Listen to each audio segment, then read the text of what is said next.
Good morning, everybody. I am so happy to introduce Robin Berghaus, the director of the film Stumped, and Dr. James Laskin from the University of Montana. We're going to start with just a little intro. Tell us a little bit about yourself, then we're going to go into the trailer of the film Stumped, and a little bit of information about the University of Montana, and then we're going to open it up for questions. So, Robin, would you tell us just a little bit about yourself and how you got started with film, and maybe even how you met the star of the movie Stumped? Wonderful. Well, thank you for inviting us. I'm going to have you go ahead and look right at the camera. Perfect. Hello, everyone. We're honored to be here. Excited to be here. So I am from Boston, Massachusetts, and I studied biology and then eventually got into film production. I got my master's degree at Boston University, and then I later worked for Boston University producing short documentaries for their website, BU Today, and also for their alumni magazine, Bostonia.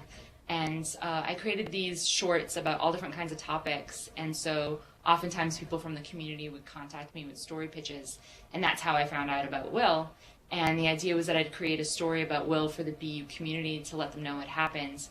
And that eventually evolved into a feature documentary that you guys will see. So I'm really excited to be here and to answer your questions. Wonderful. And Dr. Laskin, sure. Would you go ahead and introduce yourself? Yeah, so my name is James Laskin. So I've been teaching at the University of Montana for 20 years. I know I don't look that old, but I am that old. I'm actually originally from Canada, from near Vancouver. And actually I started off as a physical education teacher and then moved on to physical therapy and then finished my PhD. And now I teach physical therapy here in Montana. And I've actually spent about, my kind of connection to people with disability is twofold. One is I've been working with Paralympic athletes. So maybe some of you guys have heard about the Paralympics. That include athletes with spinal cord injury, amputation, cerebral palsy, visual impairments. So I mostly worked with wheelchair basketball as a physical therapist on the court, as well as a researcher. I also run a fitness and wellness program in Missoula on campus. So if you guys choose to come to the University of Montana, you should. And as an undergraduate, you could find some work in our gym. And so that'd be working with people with disability and chronic illness. And so I'm really excited about this film that we've been showing and the fact that I was able to bring Robin to Missoula to share with you and to share with the students at the University of Montana. So welcome, and excited to be part of this. As a professor, I teach a variety of courses, and I teach courses in applied exercise physiology, which relating to Will would be all the things you saw in the movie or will see in the movie about improving his fitness and his strength, learning how to walk again. That was a big deal for him, and working on his balance. And then, as I had mentioned earlier, my research lab, if you came to see it, it doesn't look like a research lab that you would expect. It actually looks like a fitness center, which is what it is. And so my research is actually working with people like Will with both visible and not visible disabilities. Some people have maybe diabetes, and you wouldn't even know that they have a disability. And so it's working with them on their fitness and wellness and helping them improve their quality of life and prevention of chronic disease in the future. And so that's my research area, and I have physical therapy students as well as students in any program come and volunteer and work in the lab and gain experience that help them get into whatever program you want to get into in the future. Yeah, absolutely, absolutely. And then Robin, have you ever worked with or seen Will during his physical therapy sessions? I'm imagining you have, being the director of the film, but if you could speak a little bit to that. Oh yeah, absolutely. So I spent 4 years in production to make the film, and I started working with Will just 6 months after his amputations. It took him, he actually got a job at Montana State University, and that's where he got ill and then moved back to Boston about 6 months later. So that's when I started working with him, and I was there for a lot of those sessions, and it just showed his resilience and the incredible commitment of the care teams. There were so many people he had to work with: physical therapists, occupational therapists, nurses, surgeons, and rehab takes a lot of time and persistence. And but it was amazing to see over the course of the 4 years how much he improved, how he was able to begin to walk, and also after his transplants, that was a whole new ball game. Nerves don't grow right away. And so after he had his surgery, it took a while for his arms to begin to work. And he worked with an occupational therapist for 18 months, 8 hours a day, 5 days a week, at the beginning. But, it takes a long time for nerves to recover and muscles and tendons to recover and for him to gain functioning. But it's been really amazing to see his progress. Today he can eat independently, and he's been back in the kitchen cooking. And then to feel the sensation on his arms, to be able to hug his partner, to feel the wind, the rain, goosebumps, it's really incredible. And so, a lot of that progress was due to the hard work and the commitment of Will and his teams. Sometimes I feel like I want to embellish what happened just to make it interesting for me. So I say, well, this arm was bitten off by a shark when I was surfing. This arm I had to eat off that time I was stuck in a mine. And this leg I lost when I went back to kick the ass of the shark that bit my arm off.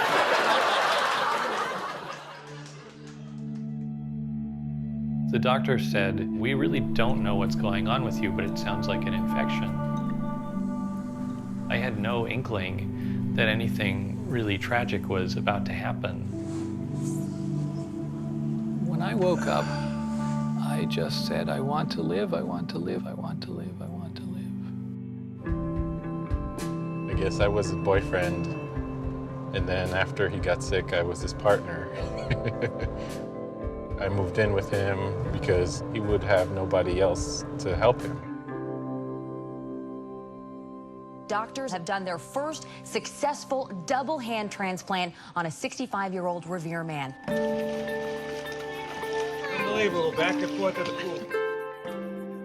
The fantasy that one could donate a part of the body to someone else is very old. Our imagination has predicted or forecasted what may be coming in the future. One of the things that I'm hoping for with getting the arm transplants is that I'll be able to take back on a lot of the things that I've lost, but I will also have to go on drugs which have potential side effects. Those are frightening prospects. If it were my body, I probably wouldn't do it. There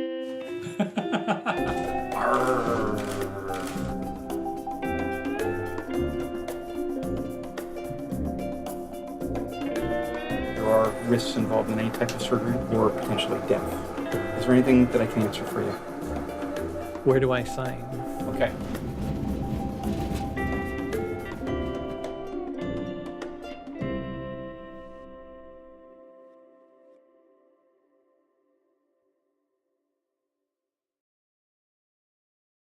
I was a video producer for Boston University, and I created short documentaries for their news website and their alumni magazine, BU Today in Bostonia, and they could be on a range of topics. So I would often get people emailing me with story pitches, and a professor emailed me about Will, and he told me what had happened to Will, that Will was going to need a lot of support, and the Boston University community should know.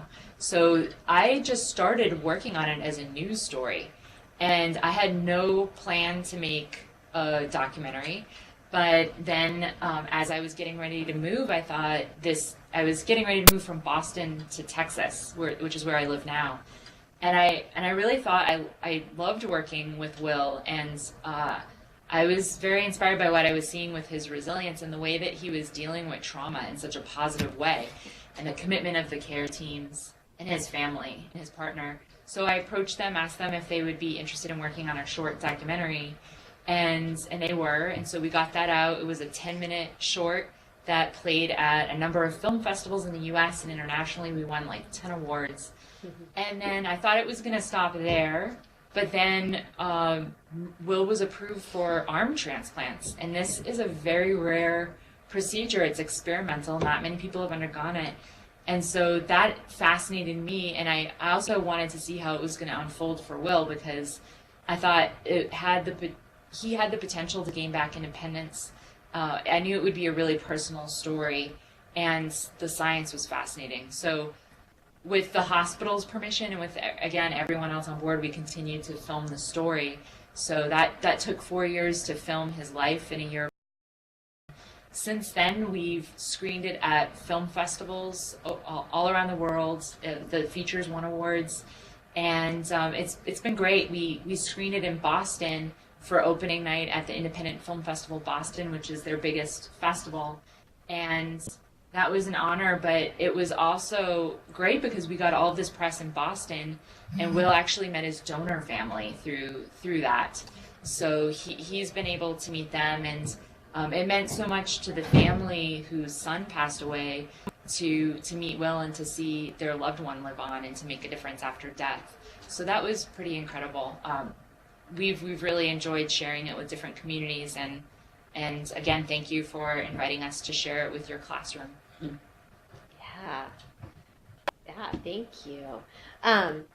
Do you want to go ahead and just tell them a little bit about how you came across this story? Sure. And why it was significant to you in your profession? Yeah. So as a physical therapist and as someone who teaches physical therapy at the university, and as someone who for over 25 years have worked with the athletic, the sort of elite athlete side of people with disability in the Paralympics, both as a physical therapist and a sports scientist, I have a keen interest in all things related to people with disability, both from the community level all the way to the elite athlete level, from people who acquire disabilities, like maybe some of your classmates maybe have cerebral palsy or have had a spinal cord injury, so you guys get to know some of that. So I'm always really interested in that. And about 10 years ago, I found a movie called Murder Ball, which you guys could take a look at, and that's about quad rugby, very athletic movie, and based about the Paralympics prior to the games in Australia. And so because I know the athletes, I was able to screen the film that had just come out and actually bring one of the athletes here, so to be involved in the community. So when I get these emails and things just happen, and I got an email from Good Docs, which is the production company, I guess, or the distributor, thank you. And it just seemed like Stumped, what a funny name for a movie. Like, to me, maybe almost a little inappropriate in my world. And so I took a look at the trailer and went like, oh my gosh, like this would be so great for my students, for the community to promote and understanding and awareness of disability. I've been teaching in Thailand and Laos and Indonesia and other countries where there is no positive sort of feeling about people with disability, unlike the United States and North America. So I got in touch with them and got connected to Robin and raised a bunch of money at the University of Montana and other groups in Missoula to bring her in. And so here we are. Yeah. Showing the movie, and I've got Robin incredibly busy for 3 days. Wonderful. And I do have a question from one of our schools on the chat, from a school in California, and they're curious if wonderful. They're curious if you, Dr. Laskin, have ever worked with an amputee or somebody that's had a transplant similar to Will's. No, as Robin suggested and mentioned, this is what Will had done is, there's very few in the world. She might have a better number, like not even in the double digits, I don't think. At the time we wrapped up production on the film, there had been about 80 worldwide. Wow, okay. So the population that I've been working with, they've had some pretty interesting surgeries to be functional. Like if, for instance, if they had a tumor, cancer in their leg, sometimes I've seen people that they've had their leg amputated, the part of the tumor removed, and their own leg reattached. So that would be better for the prosthesis. But again, now it's their own tissue, so they don't have the troubles of rejection and all the challenges that Will and other transplant individuals have had. Mostly the patients I've dealt with are like heart transplant, kidney transplant, the things that we kind of just think like, oh yeah, that just happens all the time. But this really is my first exposure to someone who has had tissue donated from someone else. Now, in the world, maybe some of you guys have had an ACL replacement or injuries. We use cadaveric tissue in surgery all the time, or if you know someone who's had a severe burn, people have had skin transplants, but that's all temporary. That tissue does not survive. It's just really a bridge for your own tissue to heal. This is completely different. With Will, this is this donor arm is his donor arm, and this is in his arm now. Just like someone who had a heart transplant, that tissue doesn't get replaced. So it was new to me. Oh, how interesting! How interesting. I want to open it up for some other questions. Kathleen, do we have any questions from? Sorry. Yeah. Well, we're waiting for the question. I sure hope that you guys in California are doing okay. We're here, Missoula. We have some Western Montana. We have horrible fires, different time of the year, and been watching the news. I hope you guys are all safe and your families and the people you know are okay and safe. It just sounds so scary. Yeah. I did have a question come in about filming. Good. Did you ever feel uncomfortable filming? And if so, how do you overcome that as a filmmaker? Oh, that's a great question. Thank you for asking that. I think the most important thing to do is when you're working on a project, you're working with real people in a documentary, in this case, to establish very positive relationships. And so from the start, when I was working on that news story with Will, we developed a friendship, and I think that helped. I think there needs to be trust, and I think there needs to be open communication. Expectations have to be discussed. And because of that, I think because we established a really positive relationship, and I did that with Will and the doctors and his family, and everyone was on the same page. They all knew, how the film was going to be represented. I think that helped to make it a very positive experience in production. And in terms of different parts of Will's experiences and filming those, I think that it can be challenging to see someone struggle, for sure, in rehab. But I think because we had a close relationship, that it helped. And also one thing that we felt was really important was to make sure that the film was balanced. So you're seeing his progress and you're seeing these triumphs, but there's a lot of pain involved in this process, and it takes a long time for people to accept where they are and to work toward moving forward. And so the vulnerability was really important to show, and I asked Will, what kinds of things during your day can I show that will represent the vulnerability? What do you feel comfortable allowing me to film? And, one example was he was comfortable having me film him get just in his daily routine, getting ready and showering. And so the way we filmed that, in order for it to be, kind of protecting his privacy too, was that I set up a tripod with a wide-angle lens. He has a really small bathroom, so I needed a wide-angle lens. And I ran that, and he went through his routine. And then we did another take where we put a GoPro camera on Will's head. And so then he was able to then operate the GoPro camera while he was in the shower, which had a waterproof case on it. And so, it allowed the audience then to really try to empathize with Will and to see what he was experiencing through his own eyes. And so those are some of the things that I think were sensitive in nature, and could be difficult to film, but I do feel like I had a very positive experience from beginning to end. Can I ask you a question? Yeah, sure. Based on that, because what was unusual is Will is a filmmaker. Yeah. And as the movie shows, he's been making films since he was a little boy. So did that change things? Did it make it easier for you or harder for you because he had that knowledge of filmmaking, or did it make it easier because he had the knowledge of filmmaking? That's a great question. This question comes up a lot. Is that I feel like it was really beneficial for the story to be able to show some of his work as a filmmaker in the feature. It's beautiful, but it also gives you a sense of this great loss. Without hands, without arms, it's a lot of our independence is lost. And so, Will's filmmaking career was on hold, and so I think that was an important part of the story to share. And in terms of the process, we actually both were students at Boston University. We both went through the same film program. We weren't in the program at the same time, but we have a shared film language, and so we could discuss things technical and story related. and that, I think that helped. And it was efficient too for me when, you know, I would talk to him and ask him about his experiences to try to figure out, you know, what days I should come in to film with Will, what I should be capturing.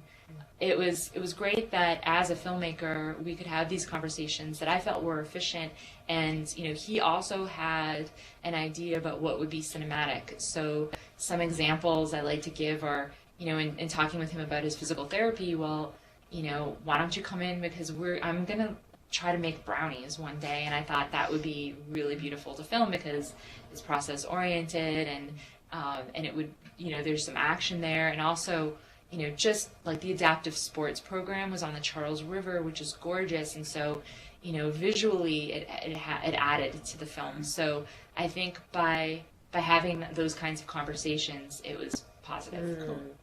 Wonderful. We do have a question from Cut Bank coming in. The health science students in Cut Bank are curious about the bacterial infection that led to Will's amputation and ask, could you give us a little more detail about that part of his story? Thank you for asking that. It's scary, bacterial infections. So Will got this job offer, had been in Boston, and over the course of a couple of weeks, he got ready for his move, and he felt a pain in his leg, had no idea what was causing it, just assumed it was a muscle pull.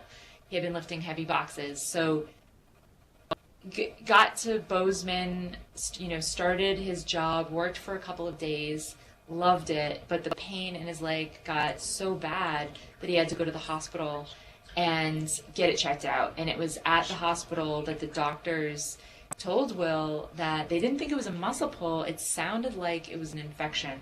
So that infection actually turned out to be a group A strep infection. And what happened is that he was actually going through septic shock, and his organs started to shut down. And what happens with the group A strep is that the doctors, in order to kill the bacteria, they treat it with drugs, antibiotics, and then the bacteria lyse, and unfortunately there are toxins inside the bacteria that get released, and it's the toxins that started to break down the tissues in Will's limbs. And so you guys have probably heard flesh-eating bacteria, and that's what that means. It's necrotizing fasciitis.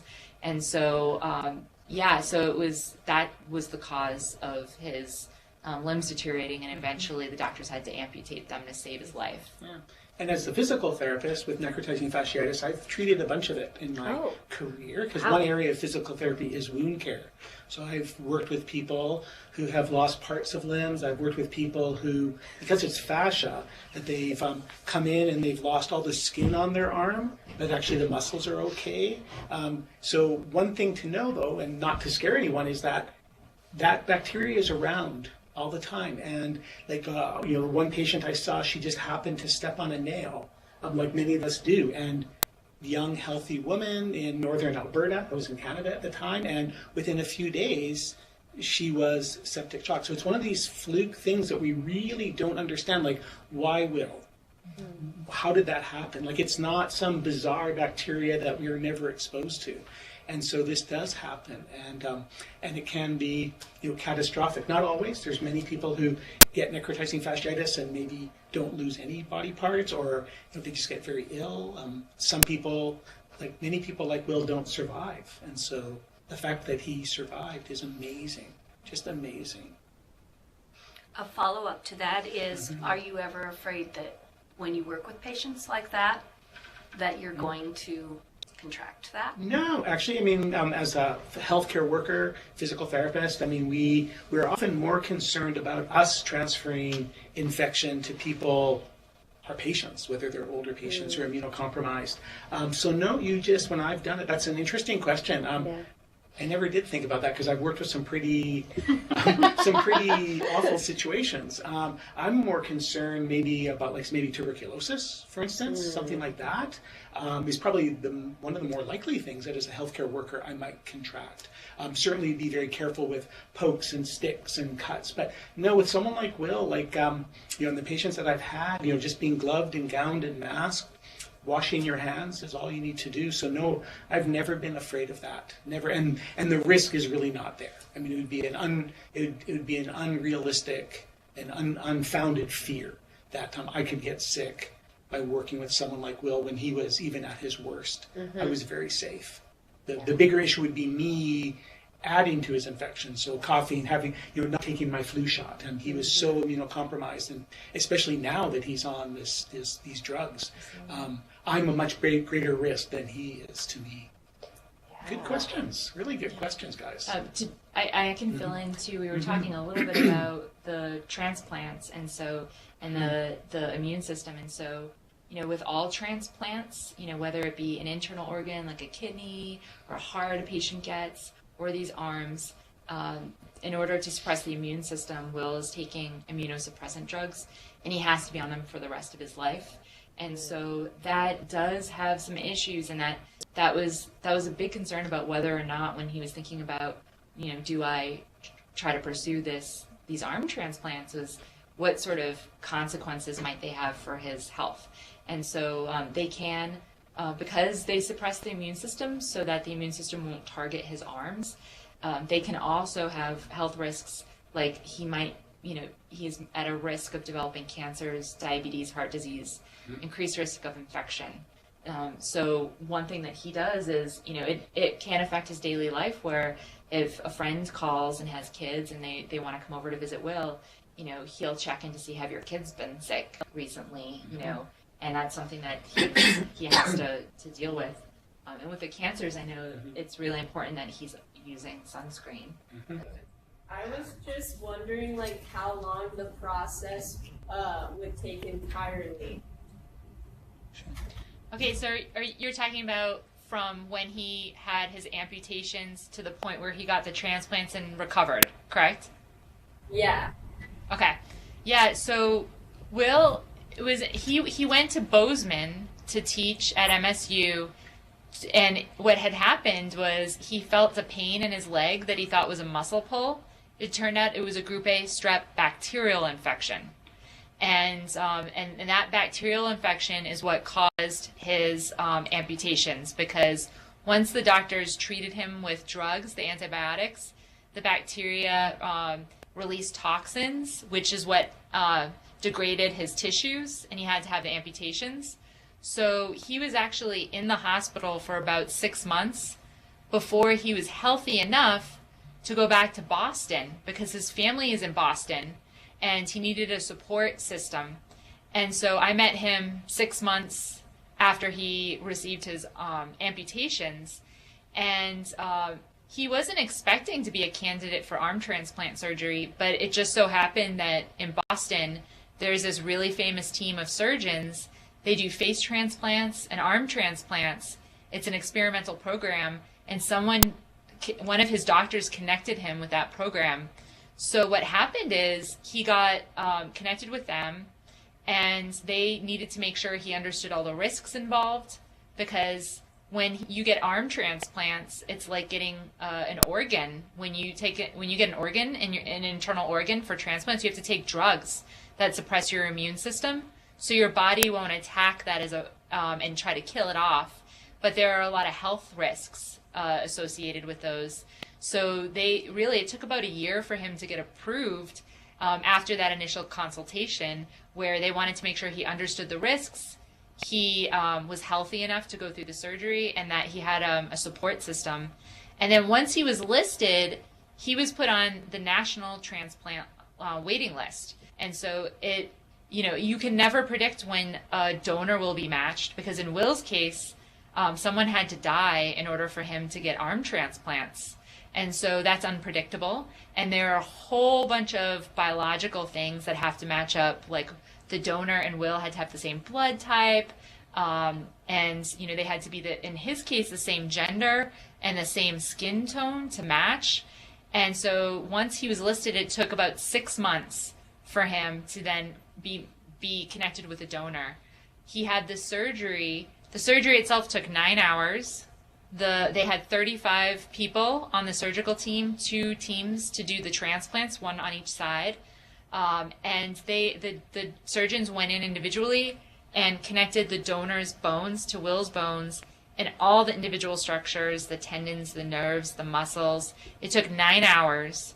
And then after that, he was going through a recovery process because the arms didn't work right away. So what happens is the nerves had to grow from Will's arms into the donor arms so that they could begin to function. And he was in physical therapy, occupational therapy for hand rehab for 18 months, 8 hours a day, 5 days a week. It was a full-time job. So that, I know that's a long response to your question, but it took a really long time. And right now, Will, it's been 4 years since his surgery, and he has a lot more independence now, that he can shower and get out of bed, and he's gotten back to cooking, and so he has more independence with his daily tasks. The only thing that's been difficult so far is that he hasn't regained the fine motor control needed to do buttons, those very intricate tasks. So he still has challenges, but he's very grateful for the arms, and he says that one thing that he really appreciates is the sensation, that we take for granted, that just being able to feel on our arms the rain or the wind, or being able to hug his partner has meant a lot to him. A lot of that will make a lot more sense when you see the film. You'll see that progress. So it will show you from early on, from when he first got sick, through the process and the process of getting, you're learning the function without arms, and then the process of the transplantation, the recovery, and then where he is more like now. Yeah. So you'll like the movie a lot, I think. Absolutely. I think we have time for one more question before you have to leave Big Sky. So, how do nerves grow into the other? Sure. That's a great question. So many people, our nerves do grow about 1 millimeter a day. And when people have an injury, like maybe you cut your arm or some severe injury, you lose some sensation. It takes about 1 millimeter a day for that to grow. So when they're hooking up like blood vessels and muscles and bone, like that heals pretty quick. With a nerve, they do hook up like his radial nerve to his radial nerve, from himself to the donor arm. But actually, the connection, it's not like wiring. It doesn't automatically work. So the sensation and the muscle control doesn't work right away. Will's body, his nerve, like when you injure a nerve, it will regrow following the path of what was there previously. So basically, the donor arm nerve, it will die. But the nerve, Will's nerves, will follow that nerve as a pathway, as a scaffold to grow. So that's one of the reasons it took so long for his recovery, for sensation and motor function. But anybody, it doesn't have to be a donor. It could be, if any of you have had like knee surgery, or someone who's had knee surgery, they'll cut through superficial nerves, and sometimes you'll have kind of weird sensation, and eventually that sensation comes back. Or if you know somebody who's had like a severe cut, maybe they've had a big laceration in their arm or their leg, and they don't have sensation at first, eventually after months, again, it's got to regrow though. So yeah, it's pretty amazing, our body, isn't it? So, with the bacterial infection that he had, I was wondering if that was something that was common or like something to look out for. That's a great question. Actually, you know what? It's actually, those bacteria are in you and all around us right now. For some reason, and we don't know why, in some people sometimes, and it could be because of a cut. In Will's case, they actually don't even know why it happened. Sometimes in some people you get a little cut or a little burn or some type of wound, and for some reason that bacteria just goes crazy, and it's a complete fluke that this could happen. It's not contagious. Like when I work with people who you've heard flesh-eating disease or necrotizing fasciitis, that's really what Will ended up with. It comes in all, a variety of shapes and severities, because it doesn't always end up like Will. Will is like the exception to the exception to the exception. But many of those bacteria, just like strep is out there with everyone, a lot of the bacteria that make us sick are floating around, and it's just, we have that infection and colonization, and when it gets to a certain point, it overwhelms our immune system. And why it happened to Will, who was a young, otherwise healthy man, there's really no explanation. And I've had many patients who have had never this severe, but have had necrotizing fasciitis, young and old, and there's really no good explanation. Usually the people that I've seen tended to not be young and healthy. They tend to be a little bit older, and they tended to have some compromise to their, heart or lungs or immune system, but absolutely not. So I know it's kind of freaky to think that out of the blue you could get sick like that, but it can happen, but very rare. Very, very rare. Will you talk a little bit about some of the aspects that went along from a physical therapy standpoint? Once he had the amputation yesterday, you were talking about how he had an increased risk for heart disease, and diabetes, and what that meant for him as well. So not just for Will, but for me. In my world of people with disability and chronic illness, you guys all know that you're supposed to be physically active, and by being physically active, that helps your brain work, your cognitive abilities. It helps with your health.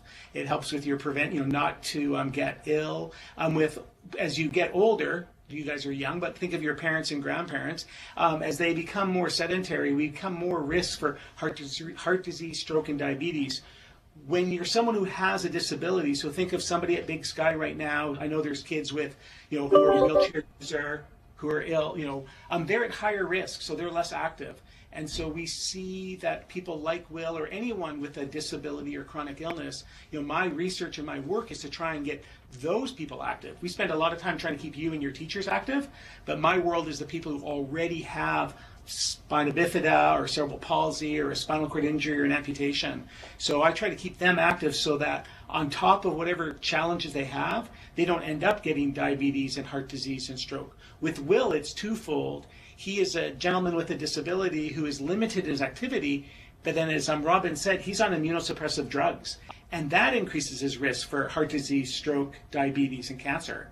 So he really has to work carefully with his exercise and his diet to try and minimize that risk. So looking forward through medicine, can you tell us a little bit about things that you see on the horizon and treatments that you see on the horizon, or things that are happening in the clinic here at the University of Montana? How are treatments evolving to help patients like Will or other patients that you see? Why don't you go first?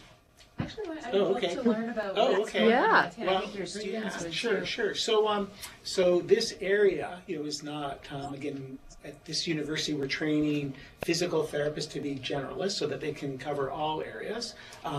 Working with people with amputations, working with wound care, those are all things that we teach our students to do.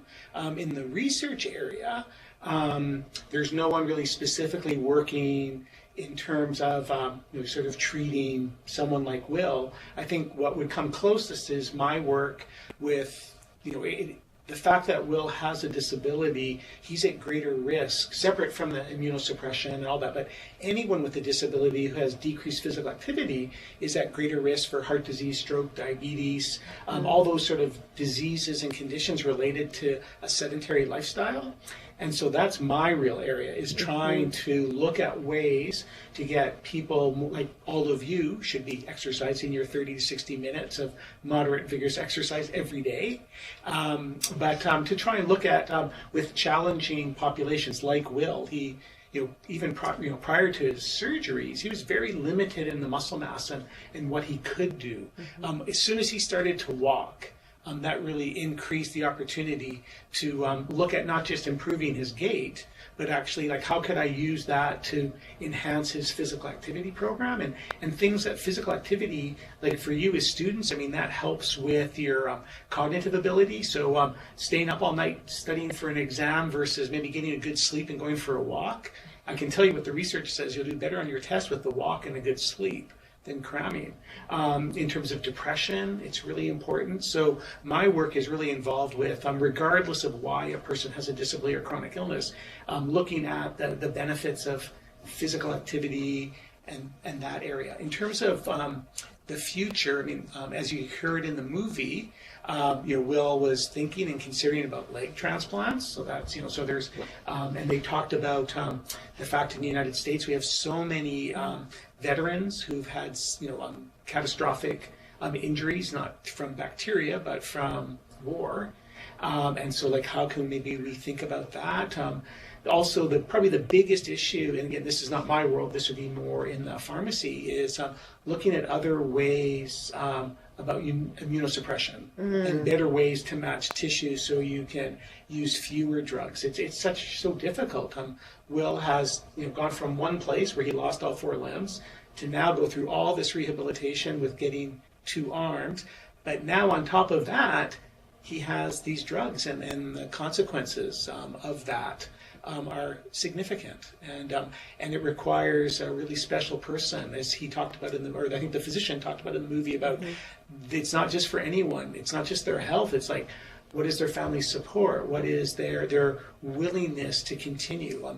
Any of you who've done physical therapy or occupational therapy or speech therapy, or maybe family members, you all know that you're really good when you're in it, but you're supposed to still be doing it once you're finished. And Will is an amazing example of someone who continues. I'm sure he has bad days, but the fact that overall, I mean, he still works, and that's why he's successful outcome.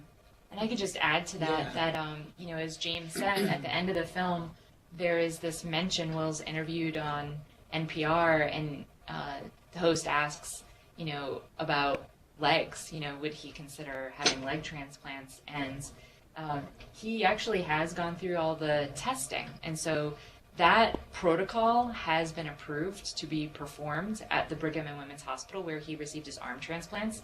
But there are a number of factors that have prevented him, I think, from moving forward with it. And that would be, number one, in order to get leg transplants, there's that recovery period. And so, I mean, if you consider the amount of time it takes for nerves to grow from his arms into the donor arms to help them function, imagine how long it would take with a longer distance for leg transplants. And also there are complications with immunosuppressant drugs, and how might that affect Will's health if he had more foreign tissue coming from? It would be a different donor, obviously.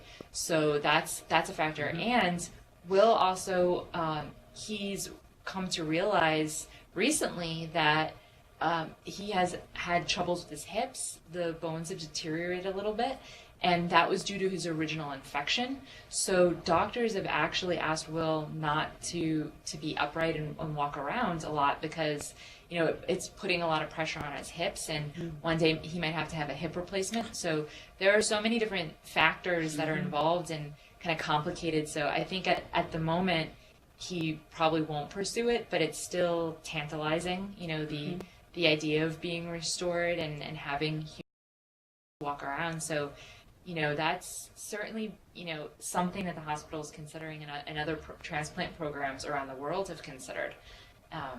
Right. And as Will suggested, he's not so sure about being the first. But also, as a physical therapist, one thing we have to consider is, you see in the movie that Will actually walks pretty well, other than his hip problems. But I mean, his gait is really not that bad. It's functional. He can go places. He gets physical activity from it. He can be upright and stand. I'm sure at a party, when he can stand up and talk to people face to face, is really important to him.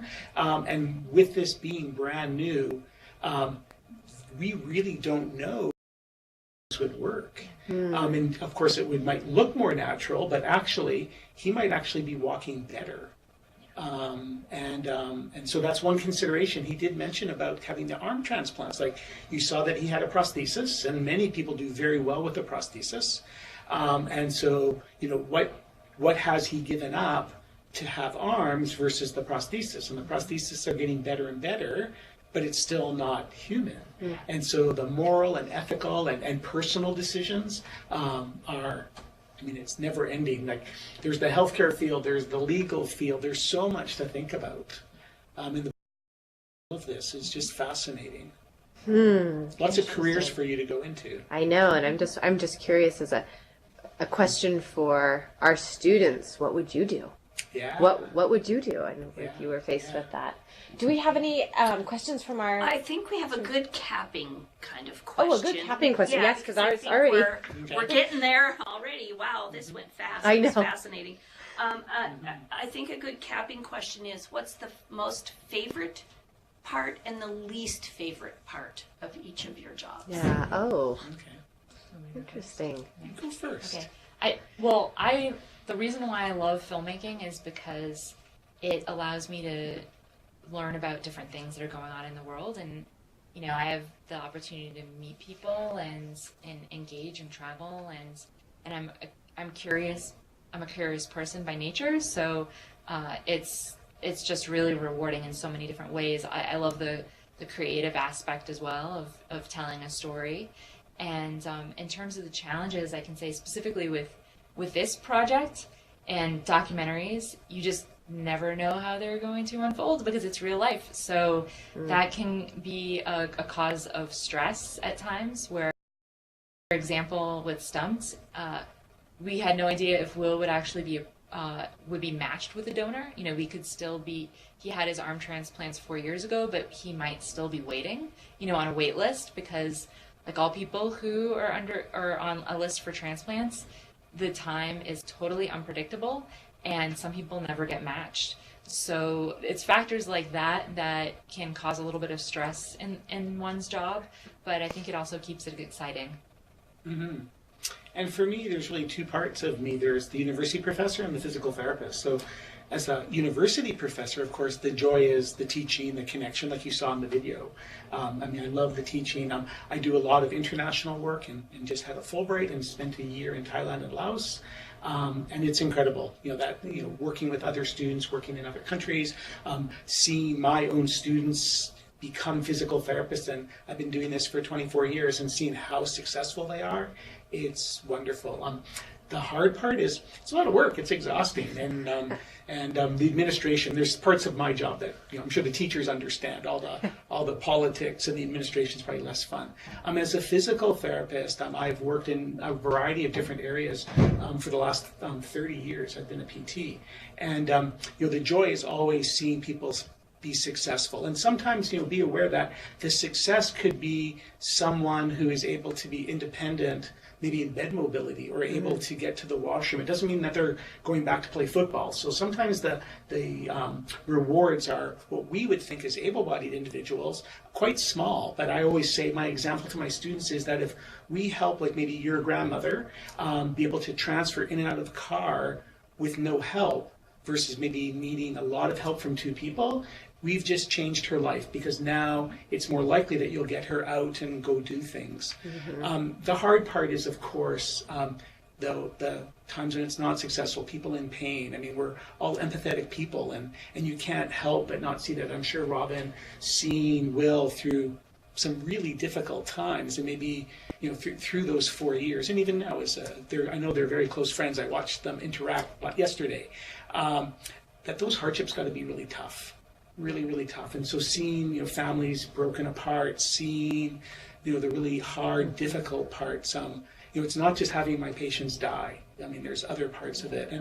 And that's just hard. And you just have to be grateful and thankful to the good parts, and getting to know and being part of people's lives is really important. And I will add too, I think it can be certain projects that I've worked on can be stressful because of the experiences that people are going through are very difficult for them, and so then that can be stressful as well. But one of the really positive things that has come out of this project, and which I love about filmmaking, is that once you create this story, then you can share it with people, and the response that we've received from high school students like yourselves, from people all over the world, has been so positive, and they relate to this story on so many different levels. People that are relating to Will because of experiences they've gone through, or his partner Angel, people who have become caregivers for their parents, or for their loved ones. It's pretty extraordinary to see, and to be able to talk with people after our screenings and to have that kind of interaction. Oh, and we have just one last question that they're hoping to get in. One last question. How common is it for amputee patients to experience a strong sense of phantom limbs? Very common. It's the norm. It's Really? probably more unusual. Again, the phantom pain or phantom experience doesn't always have to be painful and terrible. Sometimes it's just a weird sense or a feeling or a tickle. But it's probably more unusual to not have any.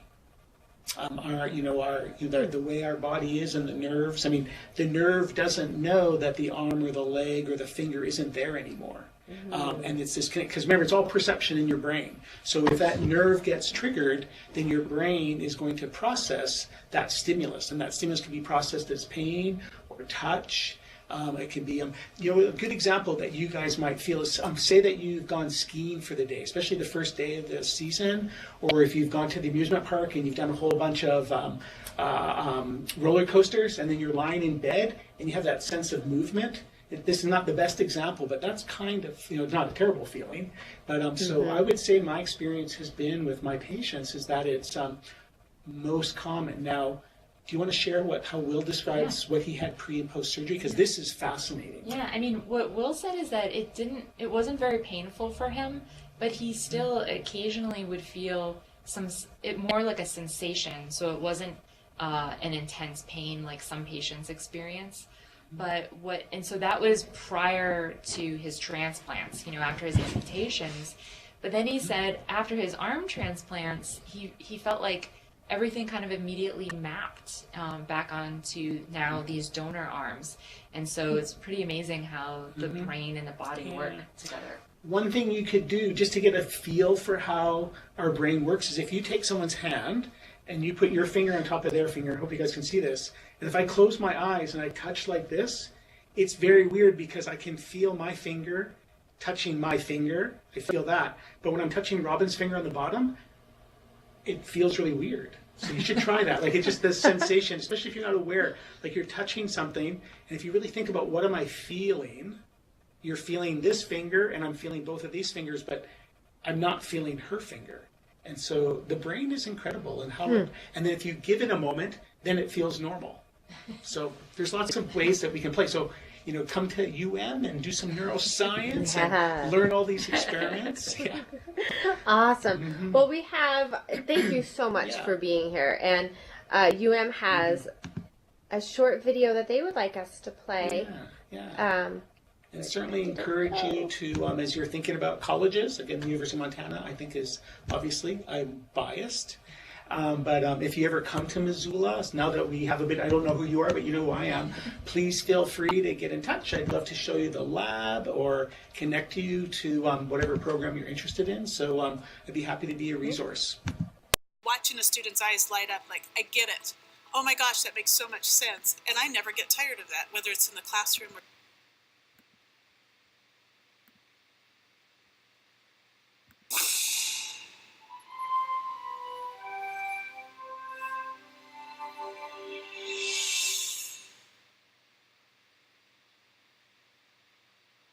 I came to University of Montana for this program specifically, for the Health and Human Performance degree. All throughout my 4 years here has been great. I've met a lot of people in my field that are just as passionate as I am. Doing this research was a big part of choosing the University of Montana. Putting this on my resume when applying for athletic training has really going to open up some doors. to see students connect with patients, watching a student's eyes light up, like, I get it.